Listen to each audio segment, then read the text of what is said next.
जय माता दी। मेरे सभी प्यारे दोस्तों, मैं लक्ष्मी शर्मा बड़ों को चरण स्पर्श, छोटों को प्यार और बराबर वालों को दिल से नमस्कार करती हूँ।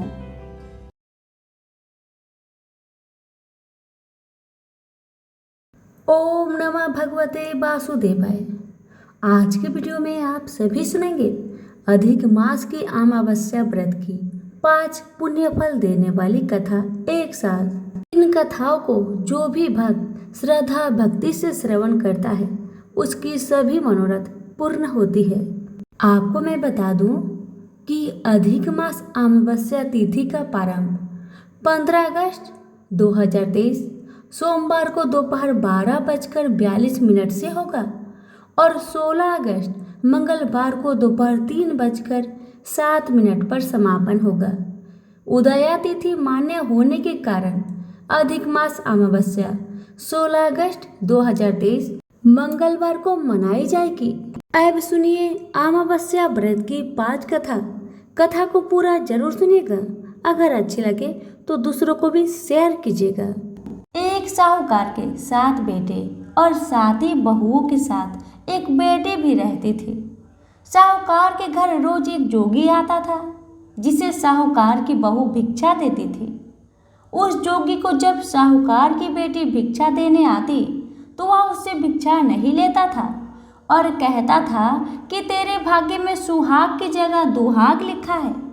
लड़की को उस जोगी की यह बात बहुत बुरी लगती और एक दिन वह अपनी माँ से रोते रोते कहती है कि जोगी बाबा मुझे ऐसे ऐसे कहते हैं। सारी बात सुनकर माँ कहती है कि कल जब जोगी आएंगे तब मैं छुप के उनकी बातें सुनती हूँ कि वह क्या कहता है और क्यों कहता है। अगले दिन फिर जोगी आते हैं तो साहूकारनी छिप कर बैठ जाती है। साहूकारनी अपनी बेटी को भिक्षा देने भेजती है। जोगी उससे भिक्षा नहीं लेता और फिर वही बात दोहराता है कि तेरे भाग्य में सुहाग की बजाय दुहाग लिखा है। लड़की की माँ इतना सुनकर बाहर निकल आती है और जोगी से कहती है कि एक तो हम तुम्हें भिक्षा देते हैं और तू हमें गाली देता है।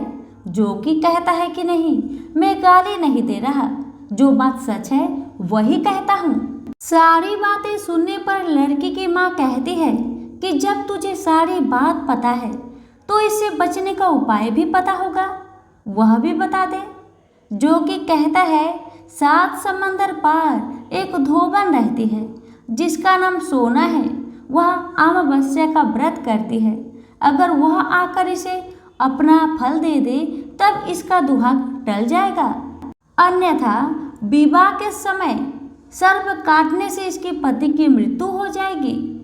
सारी बात सुनकर माँ रोने लगी और सोना धोबन की तलाश में निकल गई।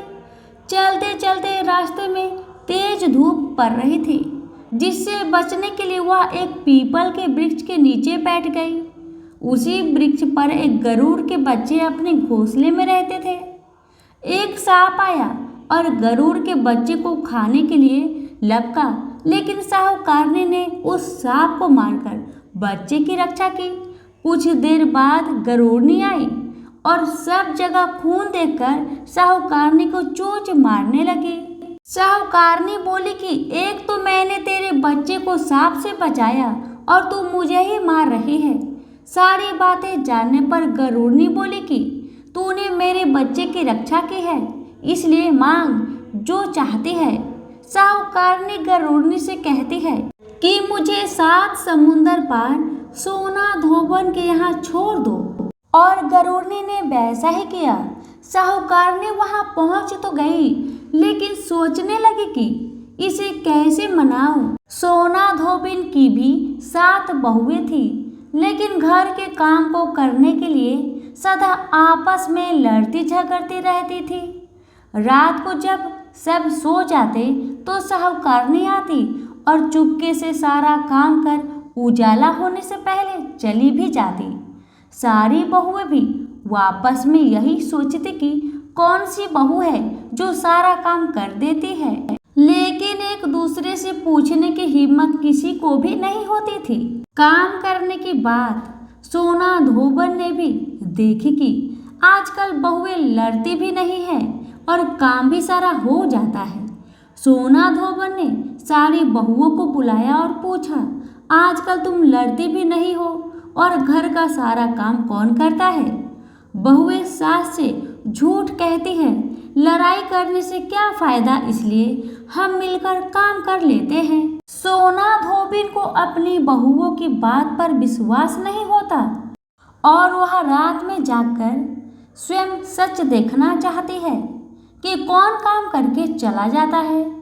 रात होने पर सोना धोबिन छिपकर बैठ जाती है कि देखूं कौन सी बहू काम करती है। रात हुई तो वह देखती है कि एक औरत चुपके से घर में घुस रही है। वह देखती है कि उसने घर का सारा काम कर दिया और अब जाने की तैयारी में है। जैसे ही साहूकारनी जाने लगती है तो सोना धोबन उसे रोकती है और पूछती है कि तुम कौन हो बहन और क्या चाहती हो? साहूकारनी कहती है कि पहले तुम वचन भरो तब मैं बताऊं। वह वचन भरती है। तब साहूकारनी कहती है कि मेरे बेटे के भाग्य में दुहाग लिखा है, लेकिन तुम अमावस्या का व्रत करती हो तो मेरे साथ चलकर उसे सुहाग दे दो। सोना धोबन वचन से बंधी थी तो वह साहूकारनी के साथ चलने को तैयार हो जाती है। जाते हुए सोना धोबिन अपने बेटे व बहू से कहती है कि मैं इस औरत के साथ इसकी बेटी को सुहाग देने जा रही हूँ, लेकिन अगर मेरे पीछे से तुम्हारे पिताजी मर जाए तो उन्हें तेल के कूपे में डालकर रख देना। धोबिन साहूकारनी के घर पहुंच जाती है। साहूकारनी अपने बेटी का विवाह करती है तो फेरे के समय सोना धोबिन कच्चा करवा दूध तथा तार लेकर बैठ जाती है। कुछ समय बाद सांप आया और दूल्हे को डसने लगा तो सोना धोबिन ने करवा आगे कर तार से सांप को बांध दिया और सांप मर गया। अब सोना धोबिन ने लड़की को सुहाग दिया और कहा कि जितनी अमावस्याएं मैंने की है उन सभी का फल साहूकार की बेटी इस लड़की को मिलेगा। अब आगे जो अमावस्याएं मैं करूंगी उनका फल मेरे पति व बेटे को मिलेगा।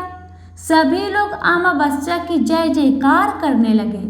सोना धोबिन अपने घर वापस जाने को तैयार हुई तो साहूकारनी ने उसे कहा कि तुमने मेरे जमाई को जीवन दान दिया है, इसलिए तुम जो चाहो मांग लो। सोना धोबन बोली कि मुझे कुछ नहीं चाहिए और वह चली गई। रास्ते में चलते हुए फिर से अमावस्या आ गई तो उसने पीपल के पेड़ के नीचे बैठकर कहानी कही, व्रत रखा और पीपल के पेड़ की 108 बार परिक्रमा की। पीपल के पेड़ की पूजा के बाद वह घर जाती है तो देखती है कि उसका पति मरा पड़ा है।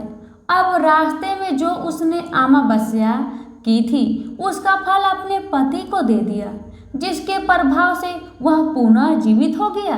सब कहने लगे कि तूने ऐसा क्या किया तो तेरा पति जिंदा हो गया।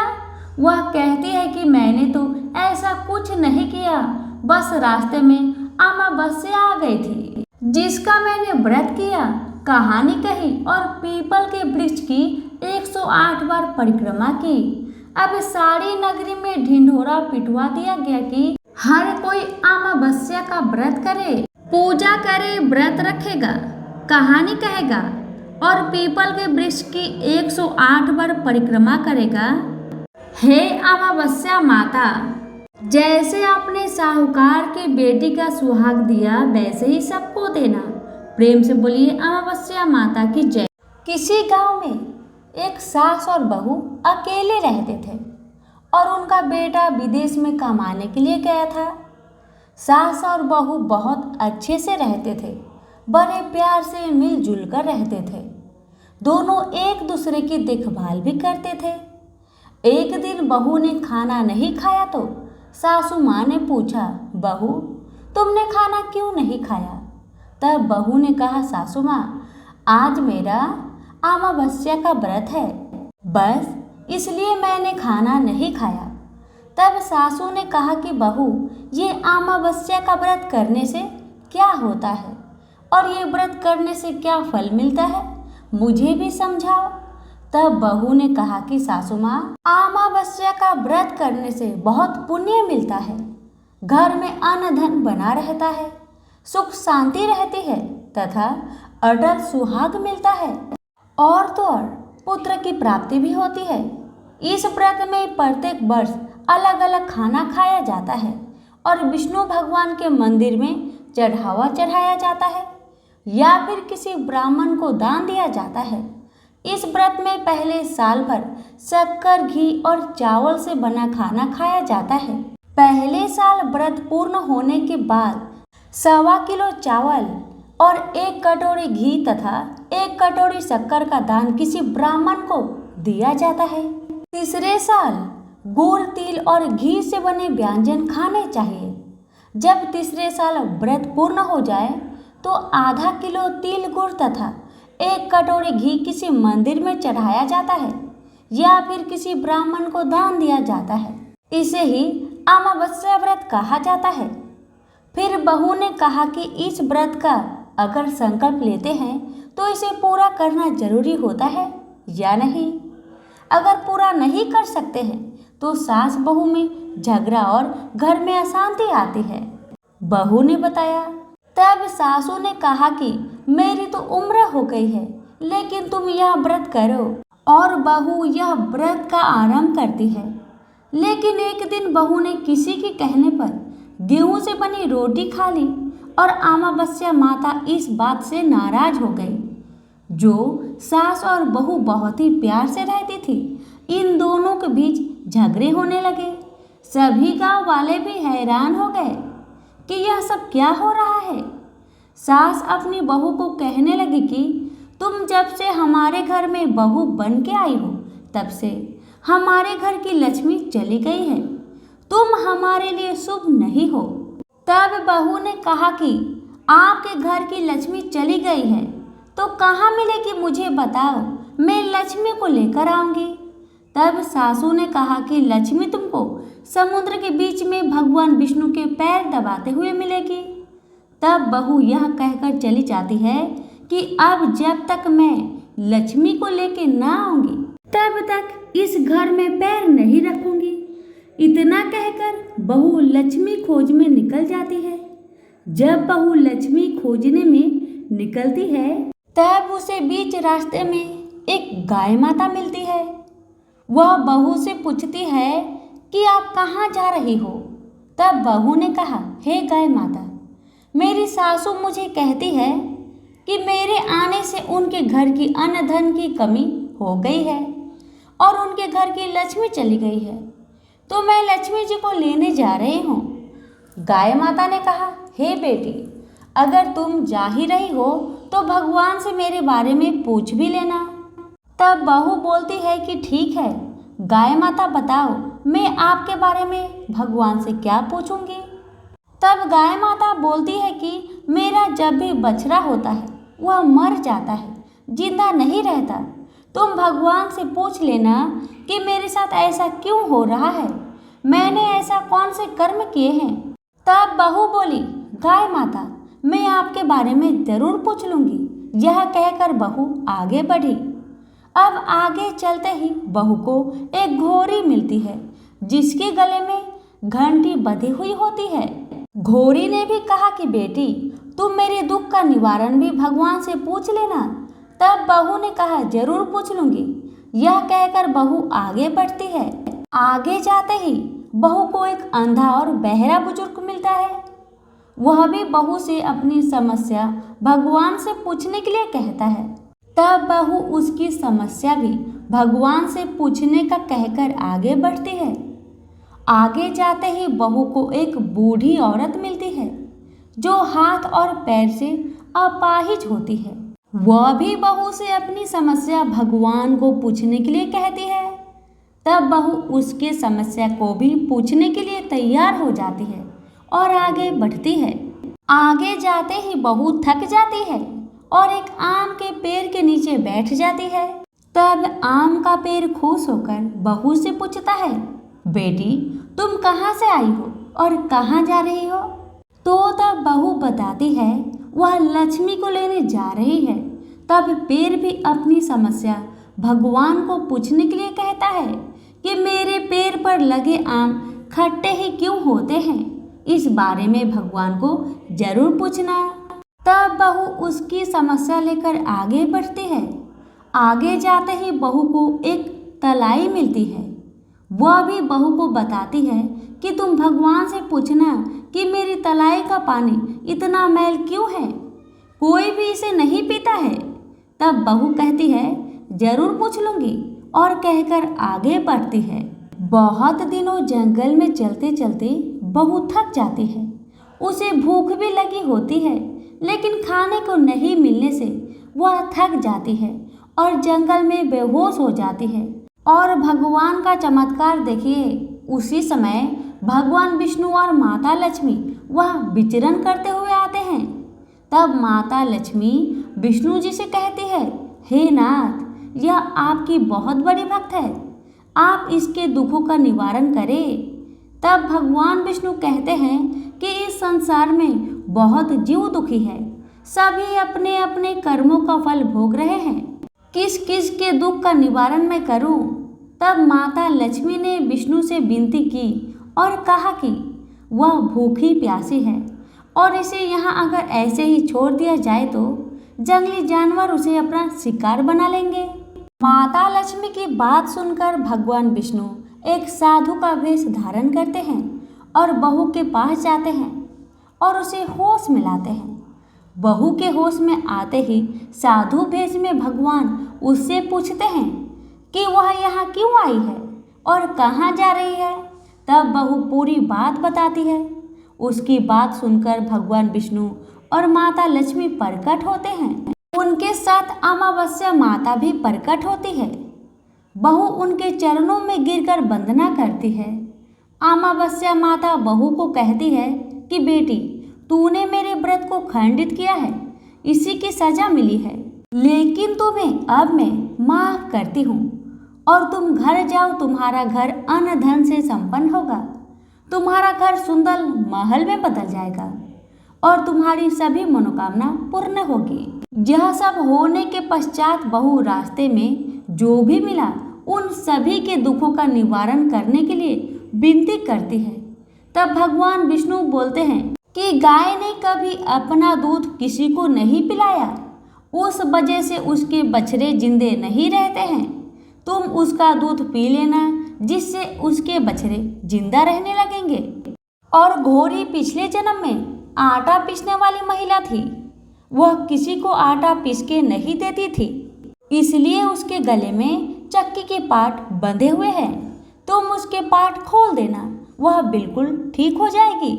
बुजुर्ग कभी भगवान के मंदिर नहीं गया और ना ही उसने कभी भगवान के भजन सुने, तुम उसको मंदिर ले जाना और दर्शन करवा देना, वह भी ठीक हो जाएगा। बुजुर्ग महिला जो थी उसने कभी भी अपने जवानी में दान पुण्य नहीं किया, इसलिए उसे यह सजा मिली है। तुम उसे दान करवा देना तो उसकी विकलांगना दूर हो जाएगी। उस आम के पेड़ ने कभी किसी बच्चे को अपने आम खाने को नहीं दिए, इसलिए उसके सभी फल खट्टे होते हैं। तुम उस पेड़ का आम खा लेना, फिर उस पेड़ पर मीठे आम आ जाएंगे। तलाई का पानी पिछले जन्म में देवरानी जेठानी थी, वह हमेशा झगड़ती रहती थी, इसलिए उसका पानी मैला है। तुम उसका पानी पी लेना, वह तलाई शुद्ध हो जाएगी। बहू ने भगवान विष्णु, माता लक्ष्मी और अमावस्या माता को नमन करके घर जाने के लिए निकलती है और रास्ते में उसे जो भी मिला उनके सभी समस्या भगवान के कहे अनुसार दूर करती गई। सभी उसे आशीर्वाद देते हैं। घर जाते ही उसका घर एक सुंदर महल में परिवर्तन हो जाता है तथा घर में अन्न धन भरा मिलता है।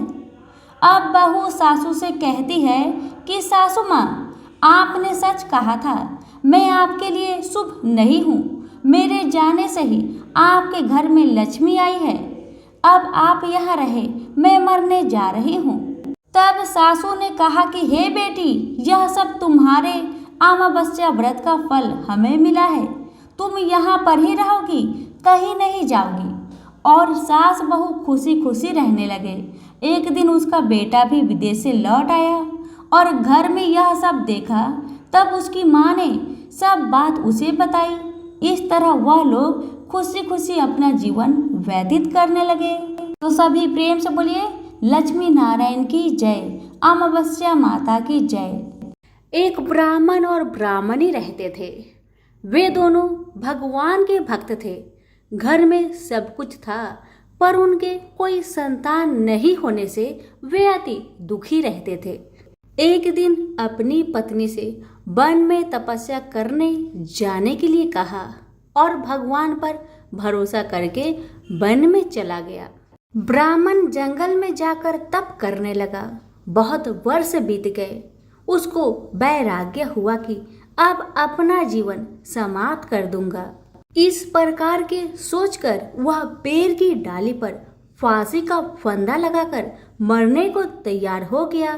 तब अमावस्या माता प्रकट होकर बोली, हे ब्राह्मण, तुम्हारे 7 जन्मों तो कोई भी संतान नहीं लिखा है, किंतु मैं तुम्हें 2 कन्याओं का वरदान देती हूँ।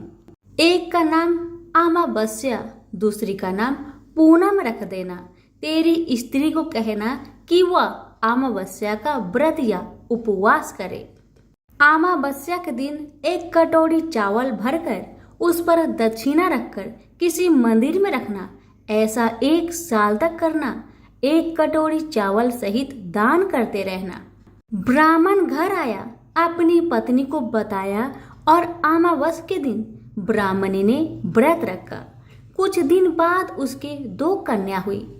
तब उसने एक का नाम अमावस्या और दूसरी का नाम पूनम रखा। कन्या जब बड़ी हो गई तो उनका विवाह किया। बड़ी बहन अमावस्या बहुत धार्मिक थी, जबकि छोटी बहन भगवान को बिल्कुल नहीं मानती थी। बड़ी बहन के घर में तो अन्य धन के भंडार भरपूर था, पर छोटी बहन पूनम के दुख का पार नहीं था। जब बड़ी बहन अमावस्या को छोटी बहन के बारे में सब कहानी मालूम हुआ कि उसकी बहन बहुत दुखी है, तब अमावस्या गाड़ी भरकर सामान लेकर घर गई और छोटी बहन को कहा, बहन पूनम, तुम भी अमावस्या का व्रत करो और पूजा करके उपवास करो, जिससे तुम्हारे घर में सुख समृद्धि का भंडार भरेगा। 1 साल तक कटोरा भरकर सब दक्षिणा दान करना। पूनम ने अपनी बहन के कही अनुसार वैसा ही किया। कुछ दिनों के बाद उसके भी घर में धन धान्य और संतान को वृद्धि होने लगी। इस प्रकार जो भी अमावस्या माता का व्रत आदि विधि पूर्वक करेगा, उसके घर में सुख समृद्धि का भंडार सदा भरी रहेगी। तभी प्रेम से बोलो अमावस्या मैया की जय हो, लक्ष्मी मैया की जय। बहुत समय पहले की बात है। बनारस के गांव में एक बड़े धनवान सेठ रहते थे। वह विष्णु भगवान के परम भक्त थे और हमेशा सच बोला करते थे। एक बार जब भगवान सेठ की प्रशंसा कर रहे थे, तभी माँ लक्ष्मी ने कहा, स्वामी, आप इस सेठ की इतनी प्रशंसा क्यों क्या करते हैं? क्यों ना आज उसकी परीक्षा ली जाए और जाना जाए कि क्या वह सचमुच इसके लायक है या नहीं। भगवान बोले, ठीक है देवी, जैसी आपकी इच्छा। विष्णु भगवान ने लक्ष्मी जी से कहा कि अभी सेठ गहरी निद्रा में है, आप उसके सपने में जाए और उसकी परीक्षा ले लीजिए। अगले ही क्षण सेठ जी को सपना आया। सपने में धन की देवी लक्ष्मी उनके सामने आई और बोली, हे मनुष्य, मैं धन की देवी धात्री लक्ष्मी हूँ।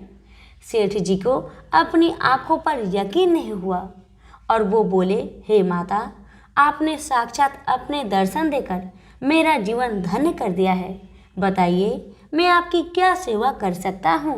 माता ने कहा, कुछ नहीं, मैं तो बस इतना बताने आई हूँ कि मेरा स्वभाव चंचल है और बरसों से तुम्हारे भवन में निवास करते करते मैं ऊब चुकी हूँ और यहाँ से जा रही हूँ। सेठ जी बोले, मेरा आपसे निवेदन है कि आप यहीं रहें, किंतु अगर आपको यहाँ अच्छा नहीं लग रहा है तो मैं आपको भला कैसे रोक सकता हूँ। आप अपनी इच्छा अनुसार जहाँ चाहें वहाँ जा सकती हैं। इतना कहते ही माँ लक्ष्मी सेठ के घर से चली गई। थोड़ी देर बाद वे रूप को बदलकर पुनः सेठ के स्वप्न में यश के रूप में आई और बोली, सेठ मुझे पहचान रहे हो? सेठ ने कहा, नहीं महोदय, आपको मैंने नहीं पहचाना। भेष रूपी लक्ष्मी माता ने कहा, मैं यश हूँ, मैं ही तेरी कीर्ति और प्रसिद्धि का कारण हूँ। लेकिन अब मैं तुम्हारे साथ रहना नहीं चाहता क्योंकि माँ लक्ष्मी यहाँ से चली गई है, अतः मेरा भी यहाँ कोई काम नहीं। सेठ ने कहा, ठीक है, यदि आप भी जाना चाहते हैं तो वही सही।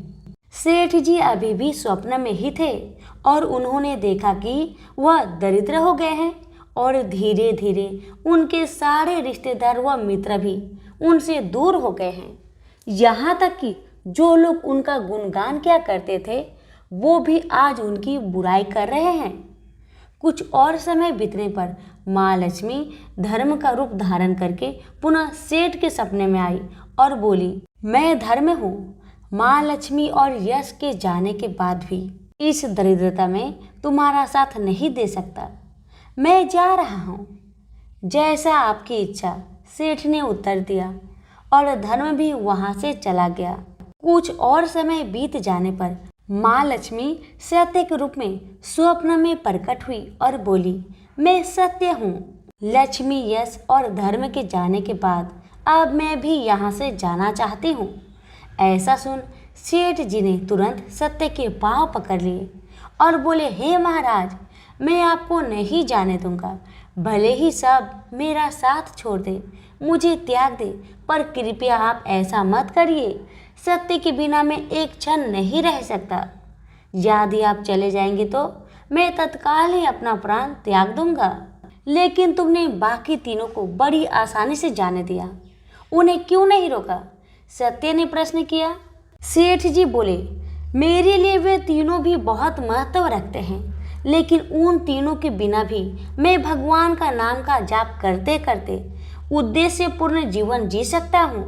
परंतु यदि आप चले गए तो मेरा जीवन में झूठ प्रवेश कर जाएगा और वाणी अशुद्ध हो जाएगी। भला ऐसी वाणी से मैं अपने भगवान की वंदना कैसे कर सकूंगा? मैं तो किसी भी कीमत पर आपके बिना नहीं रह सकता। सेठ जी के उत्तर सुन सत्य बहुत प्रसन्न हुआ और उसने कहा, तुम्हारी अटूट भक्ति ने मुझे यहाँ रुकने पर विवश कर दिया और अब मैं यहाँ से कहीं नहीं जाऊँगा। और ऐसा कहते हुए सत्य अंतर्ध्यान हो गया। सेठ जी अभी भी निद्रा में थे। थोड़ी देर बाद स्वप्न में धर्म वापस आया और बोला, मैं अब तुम्हारे पास ही रहूँगा क्योंकि यहाँ सत्य का निवास है। सेठ जी ने प्रसन्नतापूर्वक धर्म का स्वागत किया।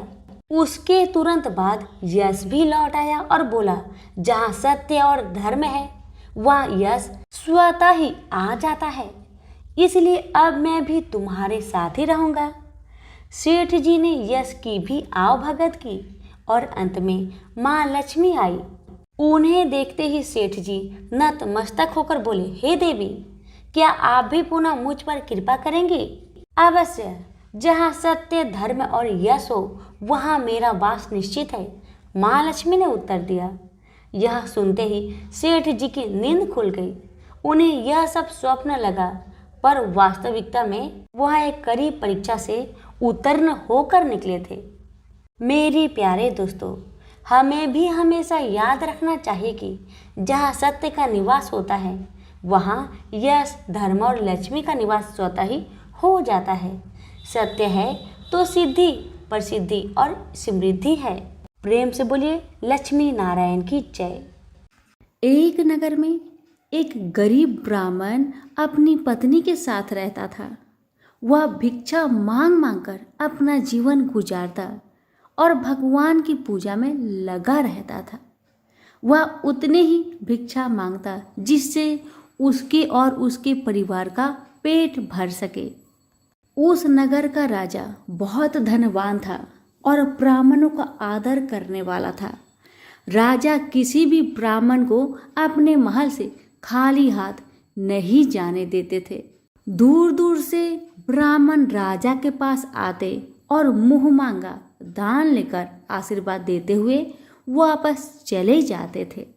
एक दिन ब्राह्मण की पत्नी ने ब्राह्मण से कहा कि दूर दूर के ब्राह्मण राजा से मनचाहा दान लेकर चले आते हैं और तुम भी यहाँ रहकर राजा के पास नहीं जाते।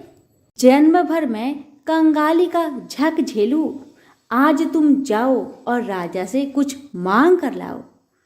ब्राह्मण ने पत्नी को समझाते हुए कहा, तू तो बावड़ी है, हमें धन की क्या जरूरत, हमें इतना तो मिल ही जाता है जिससे हम अपना पेट भर सके, और राजा का धन तो अच्छा नहीं होता, वो हमें नहीं लेना चाहिए।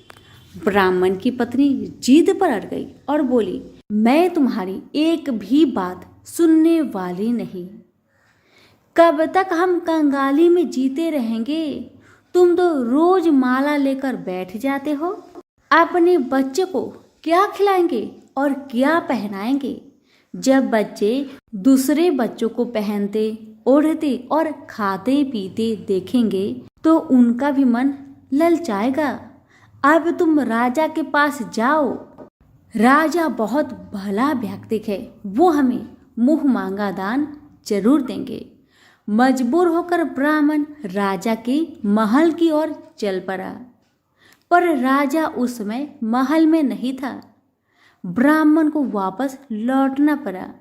दूसरे दिन ब्राह्मण की पत्नी ने ब्राह्मण को फिर से महल में भेजा, परंतु राजा फिर से महल में नहीं मिला। तीसरे दिन राजा महल में गया और उसने ब्राह्मण का स्वागत किया और उसे आसन पर बैठाया और साथ में ब्राह्मण देवता से 2 दिन न मिल पाने के लिए क्षमा भी मांगी। राजा ने कहा, मैं आपकी क्या सेवा कर सकता हूँ? ब्राह्मण ने कहा, जो मैं मांगू वो आप दे सकेंगे? राजा ने कहा, हाँ हाँ कहिए, मैं आपकी क्या सेवा कर सकता हूँ? ब्राह्मण ने निवेदन किया, महाराज मैं कुछ और नहीं चाहता, बस आप मुझे अपने पसीने की कमाई से 4 पैसे दान में दे दीजिए। ब्राह्मण की बात सुन राजा बहुत हैरान हो गए और मन ही मन सोचने लगे कि मेरे महल में कितने सारे धन पड़े हैं, पर मेरी मेहनत की एक कौड़ी भी नहीं है। राजा ने ब्राह्मण से कहा, आप मुझे 1 दिन का समय दे, मैं कल आपको आपका मुंह मांगा दान दूंगा। ब्राह्मण महल से अपने घर को खाली हाथ ही लौट आए। ब्राह्मण को खाली हाथ आता देख पत्नी बोली, क्या हुआ, राजा ने कुछ दिया नहीं? ब्राह्मण बोला, राजा ने कल देने के लिए कहा है। ब्राह्मण की पत्नी सोचने लगी, शायद इन्होंने बहुत सारा धन मांगा होगा और राजा को इसकी व्यवस्था करने में समय लग रहा होगा, इसलिए कल बुलाया है। दूसरी ओर राजा ने अपने राजसी कपड़े बदलकर फटे पुराने कपड़े पहने और मजदूर जैसा भेष बना लिया। जब राजा की पत्नी ने देखा और कारण पूछा तो राजा ने सब कुछ बताया। रानी बोली, मैं भी आपके साथ चलूंगी। राजा के हाँ कहने पर रानी भी पुरानी साड़ी पहनकर आ गई। इस प्रकार राजा रानी मजदूरी की तलाश में शहर निकले। लुहारों के मोहल्ले में जाकर राजा ने आवाज लगाई, किसी को मजदूर चाहिए? आखिरकार एक लुहार ने उन्हें बुला लिया, जो पहिए पर हाल चढ़ाने की तैयारी कर रहा था। उसने राजा से कहा, देखो तुम्हें पहले खलात ठोकनी पड़ेगी और जब आग आ जाए उसके बाद घन पिटना होगा। फिर रानी की ओर देखकर कहा, तुम्हें कुएं से पानी लेकर होदी भरनी होगी और कोयले वाले घर से कोयला लेकर भट्टी में डालना होगा। तुम दोनों के दिन भर काम करने के लिए मैं तुम्हें 2-2 आने दूंगा। अगर काम पसंद हो तो बोलो, नहीं तो अपना रास्ता नापो। राजा रानी लोहार के बताए काम को करने लगे। राजा खलात ठोकने लगा, पर उससे काम ठीक से नहीं हो पा रहा था। लोहार नाराज होकर राजा को ठीक से काम करने के लिए कहता है। राजा जैसे तैसे अपना काम करने लगा। रानी भी कुएं से पानी भरकर लाने लगी। रानी के हाथ में फफोले पड़ गए। किसी तरह बड़ी कठिनाइयों से उसने पानी का हौज भरा। उसके बाद रानी कोयला लाकर भट्टी में डालने लगी। कोयला भरने के कारण रानी के गोरे गोरे हाथ और कपड़े काले पड़ गए। भट्टी में आग आने पर लोहार ने पात भट्टी में से निकालकर पहियों पर जमाई और एक घन अपने हाथ में लेकर और एक राजा के हाथ में देकर कहा, देखो, बारी बारी से घन इस पर पटकना, हाथ इधर उधर ना होने पाए। राजा जोर जोर से घन पटकने लगा, लेकिन उसका निशाना ठीक नहीं बैठता था। कभी घन हाल पर गिरता तो कभी पहिए पर।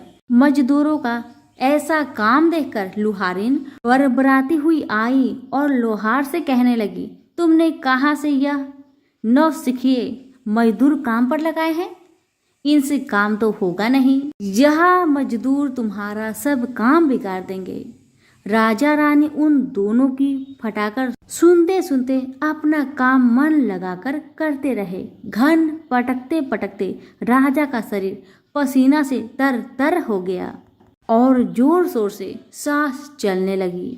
रानी भी पानी भरते भरते और कोयला झोंकते झोंकते थक कर चूर हो गई। दोनों ने पूरे दिन बहुत मेहनत की। लुहार ने राजा रानी को 2-2 पैसे दिए, जिसे वो बड़ी खुशी खुशी लेकर महल आ गए। आज उन्हें पता चला कि मेहनत की कमाई कैसी होती है।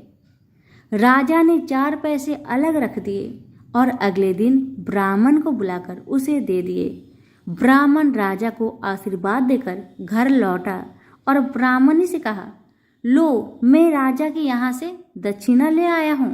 ब्राह्मणी खुश होकर दौड़ती हुई आई, पर जब उसने 4 पैसे देखे तो वह ठिठक कर रह गई और उन्हें दूर फेंक दिया।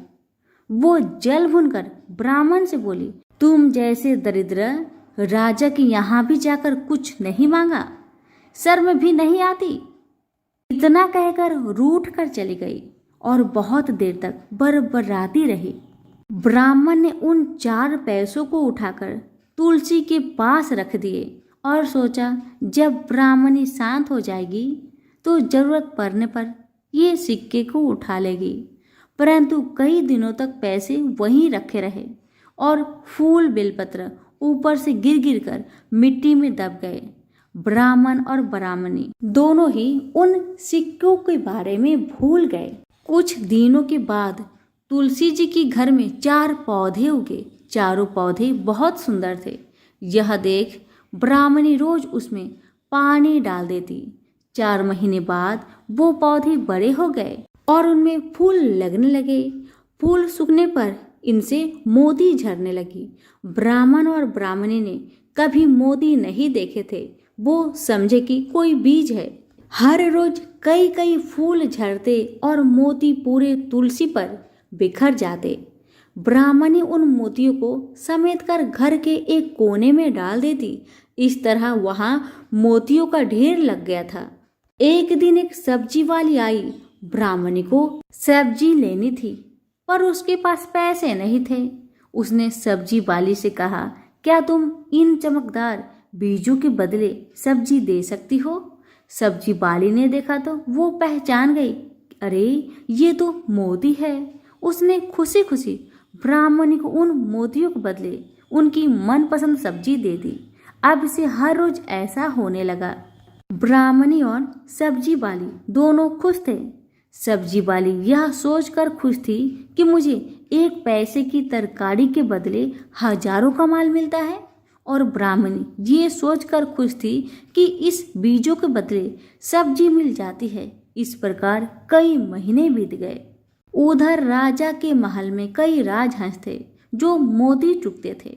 राजा का यह नियम था, जब राजहंस मोती चुग लेते थे उसके बाद ही राजा और उसका परिवार भोजन करता था। एक समय बाद राजा का सारा धन उन मोतियों और दान देने में खर्च हो गया। अब राजा को मोती खरीदने के पैसे तक नहीं बचे। यह खबर पूरे नगर में फैल गई। ब्राह्मण और ब्राह्मणी को जब यह पता चला तो उन्होंने यही विचार किया कि राजा बहुत दानी और नेक दिल है। उसने अपना सब कुछ दान कर दिया, यहाँ तक कि शायद उनके पास खाने को भी कुछ नहीं है। ऐसा हालत में हमें उन लोगों की सहायता करनी चाहिए। ब्राह्मण ने ब्राह्मणी से कहा, अगर तू कहे तो इसमें से कुछ बीज राजा को दे दूं। तू कहती है इससे सब्जी और खाने की चीज मिल जाते हैं। ब्राह्मणी ने कहा, हाँ, मैं रोज इसके बदले सौदा लिया करती हूँ। ऐसा कहकर ब्राह्मणी एक टोकरी बीज भर लाई। ब्राह्मण राजा के पास पहुंचा और उसे वो मोती दिए और राजा को सारी बात बताई। राजा उन मोतियों को देखकर चौंक गया। उसने मोती राजहंस को दिए। राजहंस उन्हें चुगने लगे। यह देख राजा ने ब्राह्मण से कहा, एक एक मोती सैकड़ों रुपए का है। सच बताए, आपके पास इतने मोती कहाँ से आए? ब्राह्मण बोला, महाराज, ऐसे बीज तो हमारे घर पर बहुत है। और राजा को पूरी बात बताई। राजा अपने मंत्रियों के साथ ब्राह्मण के घर पहुंचे और उन चारों पेड़ों को देखा। पूछताछ में उन सिक्के वाली बात सामने आ गई। जब पेड़ों को देखा तो उनकी जड़ के पास वही सिक्के चिपके हुए थे। आज ब्राह्मण और ब्राह्मणी को मालूम हुआ कि उनके पास लाखों करोड़ों की दौलत है, जिसे वो साधारण बीज समझते थे। ब्राह्मण ने सोचा कि मेरे लिए यह धन किस काम का। ऐसा सोच ब्राह्मण ने सारे मोती राजा को दान में दे दिए। राजा की आंखें भी खुल गई। मेहनत के धन की कीमत उन्हें मालूम पड़ गई। उस दिन राजा ने प्रण कर लिया कि मैं खजाने के पैसे से एक भी पैसा अपने खर्च में नहीं लगाऊंगा। अपना खर्च मेहनत करके चलाऊंगा। खजाने और ब्राह्मण के दान से राजा ने जनता का हित में कई धर्म कर्म के काम शुरू कर दिए। हे तुलसी माता, जैसे आपने ब्राह्मण परिवार पे अपनी कृपा बरसाई, वैसे ही आपकी कथा कहने वाले, सुनने वाले, हुक्कारे भरने वालों पर अपनी कृपा सदा बनाए रखे। तो प्रेम से बोलिए, तुलसी मैया की जय हो।